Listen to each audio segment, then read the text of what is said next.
Hello students, welcome.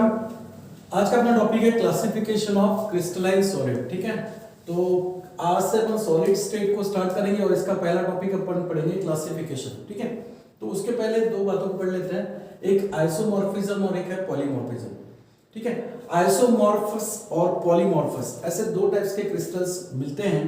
तो isomorphous किसको कहेंगे कि उसमें क्या होता है कि क्रिस्टल जो होते हैं इनमें एटॉमिक रेशियो जो होता है ये बिल्कुल सिमिलर एटॉमिक रेशियो मिलेगा। जैसे कि सोडियम फ्लोराइड में एटॉमिक रेशियो है 1:1, तो मैग्नीशियम ऑक्साइड में भी एटॉमिक रेशियो 1:1। सोडियम नाइट्रेट में एटॉमिक रेशियो क्या होगा 1:2, 1:3, तो कैल्शियम कार्बोनेट में भी होगा 1:2, 1:3। इनमें एटॉमिक रेशियो सेम होता है और जिसके वजह से उनका क्रिस्टल स्ट्रक्चर भी क्या होता है, सेम होता है।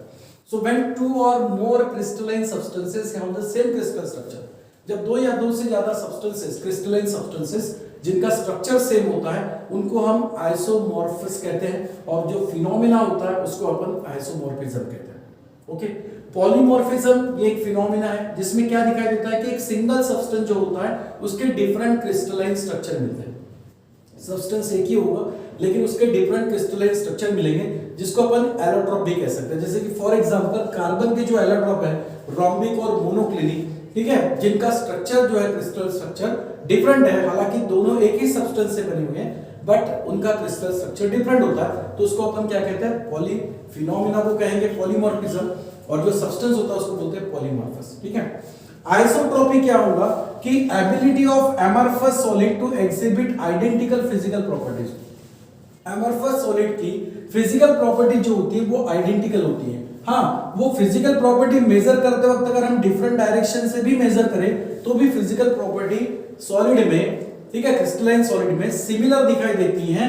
ऐसी एबिलिटी किसमें होती है, एमॉर्फस सॉलिड में। ठीक है, तो जैसे कि यहाँ पर दिया हुआ है ये जो स्ट्रक्चर देखिए, इसमें कैसा है, देखो यहाँ पर जो हम इस डायरेक्शन में फिजिकल प्रॉपर्टी मेजर करें या इस डायरेक्शन में मेजर करें या इस डायरेक्शन में मेजर करें, डिफरेंट डायरेक्शन में भी फिजिकल प्रॉपर्टी अगर आप मेजर करते हो तो भी सिमिलर ही या आइडेंटिकल एग्जिबिट होती हैं। तो ये जो एबिलिटी होती है एमॉर्फस सॉलिड की उसको अपन बोलते हैं isotropy.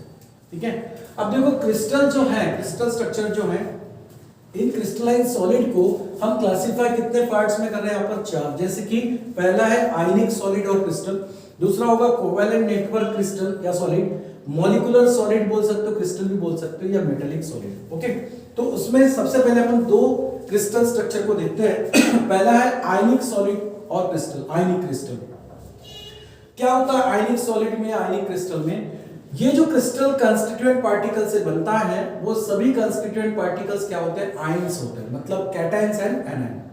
So cations are surrounded by anion or anions are surrounded by cation. So the constituent particles in the ionic crystals क्या होते हैं, आयंस होते हैं। अब जब वो आयंस है, पॉजिटिव और नेगेटिव चार्ज आयंस है, तो उनमें एक फोर्स ऑफ अट्रैक्शन होगा जिसको हम इलेक्ट्रोस्टैटिक फोर्स ऑफ अट्रैक्शन भी कह सकते हैं और कूलम्बिक फोर्स भी कह सकते हैं। So these constituent particles of the crystals are held together, ठीक है, joined together by electrostatic force of attraction or called as the coulombic forces। ठीक है, उसके बाद क्या होगा, कैटायंस और एनायन जो इस आयनिक क्रिस्टल्स में दिखाई देते हैं वो एक वेल पैटर्न्स अरेंज होते हैं, और उन वेल पैटर्न अरेंज होने की वजह से आयनिक क्रिस्टल जो ये जनरली हार्ड ब्रिटल होता है और उसका मेल्टिंग और बॉइलिंग पॉइंट जो बहुत ज्यादा होता है, हाई होता है। ठीक है, तो ये हार्ड और ब्रिटल्स होता है and that possess the high melting point. उसके बाद no free electron in this solid, इसमें फ्री इलेक्ट्रॉन्स नहीं होते क्योंकि कैटायंस एनायन से कंपनसेटेड हो जाता है, इलेक्ट्रोस्टैटिक फोर्स ऑफ अट्रैक्शन से जॉइंट होते हैं, तो यहां पर आपको फ्री इलेक्ट्रॉन्स नहीं दिखाई देंगे। अब क्या होगा, because of this absence of free electron, free electron अगर होते तो ये conductor, good conductor of heat and electricity होते, जब यहां पर फ्री इलेक्ट्रॉन्स नहीं है तो ये कैसे होंगे, they are the non conductor of heat and electricity. ठीक है, तो अगर सॉलिड फॉर्म में देखा जाए तो सॉलिड स्टेट में ये इलेक्ट्रिसिटी को कंडक्ट नहीं करते क्योंकि उनमें फ्री आयंस नहीं होते। बट जब इन क्रिस्टलाइन सॉलिड को हम मेल्ट करते हैं या फिर वाटर में डिसॉल्व करते हैं, so in molten and aqueous solutions क्या होता है, इनके जो कैटायन और एनायन है वो आइसोलेट हो जाते हैं, सेपरेट हो जाते हैं, और because of the migration of that cations and anion the electricity is flow through that solution. So when the crystalline substance यानी ionic crystal when taken in molten state or in aqueous, that means dissolved into the water, they shows the electricity, they conduct the electricity। ठीक है, वो electricity को conduct करेंगे और उसमें से electricity pass होगी, ठीक है, और वो क्यों होती है, बिकॉज ऑफ सेपरेशन या आइसोलेशन ऑफ दैट आयन, ठीक है। नेक्स्ट प्रॉपर्टी क्या है, दे गेट डिस्टॉर्टेड, ठीक है, ये डिस्टॉर्टेड हो जाएंगे, इनका शेप साइज चेंज हो जाएगा, लेकिन कब, जब हम उन पे शेयरिंग स्ट्रेस अप्लाई करते हैं, ठीक है, स्ट्रेस प्रोवाइड करेंगे, तो उसके वजह से ये क्रिस्टल स्ट्रक्चर क्या होंगे, डिस्टॉर्टेड होंगे, या इनका स्ट्रक्चर जो है थोड़ा डैमेज होगा, ठीक है। ये इस तरीके से इसकी प्रॉपर्टी है।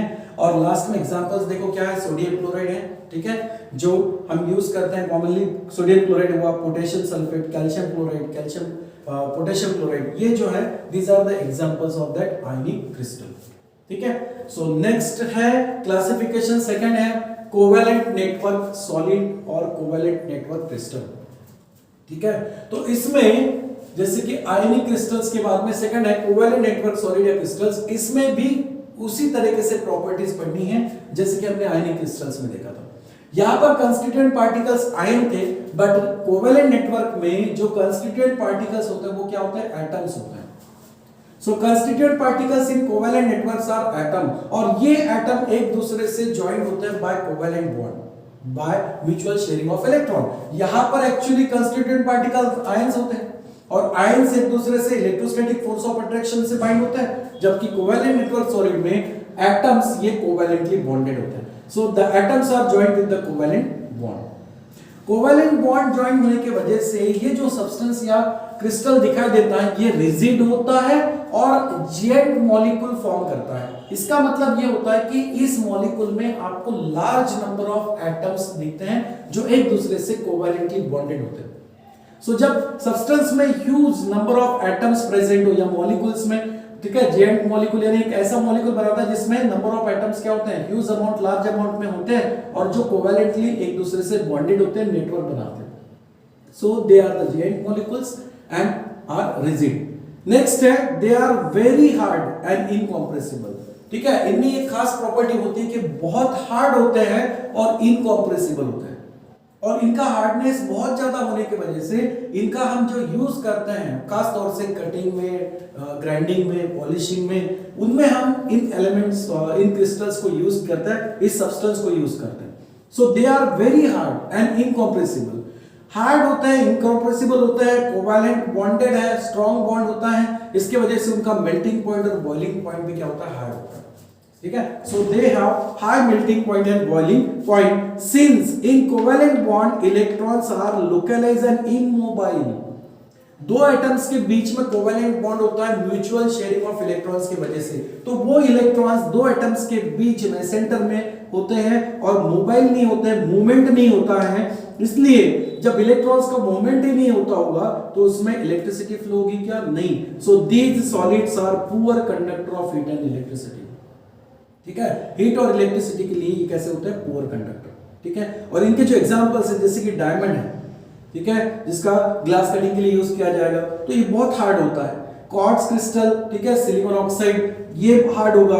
कार्बोरंडम, सिलिकॉन कार्बाइड कहते हैं, ये बहुत हार्ड होता है और इसको अपन ग्राइंडिंग, कटिंग या पॉलिशिंग के लिए यूज करते हैं, ठीक है। तो ये बहुत ज्यादा हार्ड होते हैं और इनकॉम्प्रेसिबल होते हैं, ये इनकी प्रॉपर्टी खास तौर से यूज होती है, ठीक है। तो ये जो है ये है कोवेलेंट नेटवर्क सॉलिड और क्रिस्टल, और यहाँ पर मॉलिक्यूल्स में एटम्स जो होते हैं ये बहुत ज्यादा नंबर्स में एक दूसरे से कोवेलेंटली बॉन्डेड होते हैं और नेटवर्क सॉलिड बनाते हैं, ठीक है। सो ये हुआ क्लासिफिकेशन ऑफ क्रिस्टलाइन सॉलिड, जिसमें 4 हैं। अभी हमने फिलहाल 2 क्लासिफिकेशंस देखे हैं, आयनिक सॉलिड और covalent network solid. Next class में हम पढ़ेंगे मॉलिक्यूलर सॉलिड क्या होगा और मेटेलिक सॉलिड या क्रिस्टल्स क्या होगा, ठीक है। चलो समझ गया, थैंक यू।